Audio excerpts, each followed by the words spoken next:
حضرت شیخ ابو صالح موسیٰ جنگی دوست علیہ الرحمن ایک نہر کنارے وضو کر رہے تھے کہ پانی کے بہاؤ پر ایک سیب بہتا ہوا آیا۔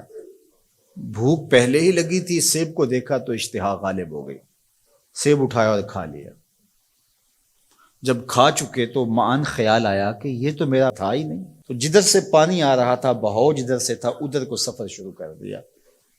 تھوڑی دیر چلنے کے بعد دیکھا کہ ایک باغ ہے اور اس میں سیب کے درخت ہیں اور اس کی شاخیں پانی کی طرف جھکی ہوئی ہیں۔ مالک باغ کے پاس گئے، کہا کہ آپ کے باغ کا کوئی ٹوٹا ہوا سیب اور میں کھا بیٹھا ہوں، تو اس کی قیمت مجھ سے لے لیجئے یا مجھے معاف کر دیجئے۔ تو مالک باغ کا نام تھا عبداللہ صومعی، اور وہ بھی زاہد، نیک اور پارسا تھے۔ جب انہوں نے دیکھا کہ اس نوجوان نے سیب کھانے پر مجھ سے معذرت کی ہے یا پیسے دینے کے لیے تیار ہے، یہ تو کوئی جوہر ہے، کہا 12 سال میرے باغ کی نوکری کرنی پڑے گی، اس کے بعد ایک شرط اور ہے، پوری کر دو گے تو میں تمہیں معاف کر دوں گا۔ کہا ٹھیک ہے، 12 سال نوکری کرتے رہے۔ کہا اب دوسری شرط ہے کہ میری ایک بیٹی ہے جو آنکھوں سے نابینا ہے، کانوں سے بہری ہے، زبان سے بول نہیں سکتی، اپاہج بھی ہے، چل نہیں سکتی، اس کے ساتھ تمہیں نکاح کرنا ہوگا۔ کہا یہ بھی منظور ہے۔ نکاح ہو گیا۔ کہا اس کمرے میں تمہاری بیوی تمہارا انتظار کر رہی ہے۔ جب کمرے میں دیکھا تو ایک صحیح الاعضاء خوبصورت صاحب جمال خاتون منتظر تھی۔ سمجھا غلطی لگ گئی ہے، واپسی جلدی سے پلٹے اور اتنی تیزی سے پلٹے کہ دروازے کی چوگاٹ کے ساتھ سر لگا اور سر پھٹ گیا اور خون بہ رہا، اور واپس آئے تو شیخ عبداللہ صومعی کہنے لگے کہ کیا ماجرا ہوا؟ کہا کہ وہ کوئی اور خاتون ہے، جو نقشہ آپ نے بتایا تھا وہ تو نہیں ہے۔ کہا وہی میری بیٹی ہے اور آپ کی بیوی ہے۔ وہ بہری اس لیے ہے کہ آج تک اس کے کانوں نے غیر محرم کی آواز نہیں سنی۔ وہ نابینا اس طرح ہے کہ آج تک اس نے غیر محرم کی شکل تک نہیں دیکھی۔ اپاہج اس لیے ہے کہ وہ غیر محرم کے لیے کہیں چل کے نہیں گئی۔ اسی طرح باقی جو چیزیں بتائی تھی ان کی تعبیر بتائی۔ کہا وہی تمہاری بیوی ہے۔ عبداللہ صومعی کی اس بیٹی جس کا نام ام الخیر تھا اور شیخ ابو صالح موسیٰ جنگی دوست کی بیوی، تو یہ صالح نوجوان اور یہ صالحہ خاتون نکاح کی بندھن میں بندھ گئے۔ اللہ تعالیٰ نے پھر ان کو ایک فرزند عطا کیا۔ اس فرزند کا نام الشیخ السید عبد القادر جیلانی علیہ رحمہ و رضوان تھا۔ اقبال نے کہا تھا سیرت فرزند از امہات، جوہر صدق و صفا از امہات۔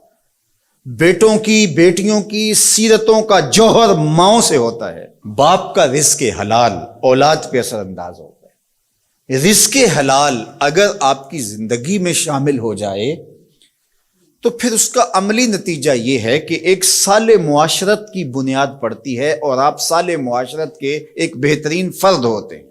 جس طرح رزق حلال نسلوں میں سرایت کرتا ہے اس کی برکتیں، اسی طرح سچائی اگر کسی معاشرے کے اندر پیدا ہو یا کسی فرد کے اندر پیدا ہو تو سچ اپنا راستہ بناتا ہے۔ اگر آپ کی زبان سچ نہیں بولتی اور آپ حلال رزق نہیں کھاتے تو پھر آپ جتنے مرضی نفل پڑھیں، جتنی مرضی عبادتیں کریں، اللہ کی قربت کا تصور بھی نہیں کیا جا سکتا۔ نجات کا راستہ یہ ہے کہ ہم ان دو چیزوں کو اپنی زندگی میں لازم کر لیں۔ اور آج چونکہ 11 ربیع الثانی ہے اور پوری دنیا کے اوپر حضرت شیخ عبد القادر جیلانی علیہ رحمہ و رضوان کا یوم منایا جاتا ہے، اور چونکہ وہ 11 تاریخ کو لوگوں کو جمع کر کے دین سکھایا کرتے تھے، اور ملا علی قاری نے نزہۃ الخاطر الفاطر فی مناقب شیخ عبد القادر میں لکھا ہے کہ آپ کے خطبے میں اجتماع 70 ہزار لوگوں کا ہوتا تھا، اور یہ ہر 11 کو کیا کرتے تھے۔ اس وجہ سے اپنی سہولت کے لیے جس طرح ہم مقرر کوئی دن کر لیتے ہیں کہ ہر پیر کو محفل ہوگی، ہم مقرر کرتے ہیں ہر ماہ کی پہلی تاریخ کو محفل ہوگی، تو انہوں نے یہ دن مقرر کیا تھا۔ اور اس دن میں جب لوگ دور دور سے آتے، بغداد کے بھی بابو شیخ پہ لوگ جمع ہوتے اور باقی شہروں سے بھی لوگ اس دن آتے کہ چلو آپ کا آواز سنیں گے، تو آنے والوں کو کھانا بھی کھلایا جاتا، کیونکہ حضرت شیخ فرماتے ہیں کہ آدھا فقر بھوکوں کو کھانا کھلانا اور ننگوں کو لباس پہنانا ہے۔ تو جب جو لوگ آتے تھے تو ان کو کھانا بھی کھلایا جاتا۔ اب لوگوں کو صرف کھانا یاد رہ گیا ہے، اور جو واز کیا کرتے تھے، جو اس اجتماع کی روح تھی جس کے لیے سارے لوگ آتے تھے، وہ ہم نے بھلا دیا ہے۔ تو ہم عمومی طور پہ رسم پرست ہو جاتے ہیں، روحیں ہم سے رخصت ہو جاتی ہیں، جو بھی چیزیں ہوتی ہیں ان کی روحیں ختم ہو جاتی ہیں اور ان کی رسمیں باقی رہ جاتی ہیں۔ اور یہ ہمارا المیہ ہے شروع سے، بلکہ اقبال نے کہا کہ پورا دین ہی جو ہے وہ ہم نے رسم رکھ لیا ہوا ہے، اس کی روحیں ہم سے رخصت ہو گئی ہے۔ رہ گئی رسم ازاں روح بلالی نہ رہی، فلسفہ رہ گیا تلقین غزالی نہ رہی، مسجد مرثیہ خواہ ہے کہ نمازی نہ رہے، یعنی صاحب اوصاف وہ حجازی نہ رہے۔ حضور نے ارشاد فرمایا لا یبق من الاسلام الا اسمہ ولا یبق من القرآن الا رسمہ مساجدہم عامرۃ وہی خراب من الہدی۔ ایک وقت آئے گا کہ قرآن صرف رسم کے طور پہ باقی رہ جائے گا، اور جو ہے وہ اسلام کا صرف نام باقی رہ جائے گا۔ مسجدیں زیب و زینت کے لحاظ سے تو آباد ہوں گی، بڑے اونچے اونچے مینار ہوں گے، گنبد اچھے ہوں گے، قالین اچھے بچھے ہوں گے، دیواریں منقش ہوں گی، یہ سب کچھ تو ہوگا، لیکن نمازیوں سے خالی ہو جائیں گے، ہدایت کے نور سے خالی ہو جائیں گے۔ تو آج یہی ماجرا ہے کہ ہر چیز کی رسم باقی رہ گئی ہے۔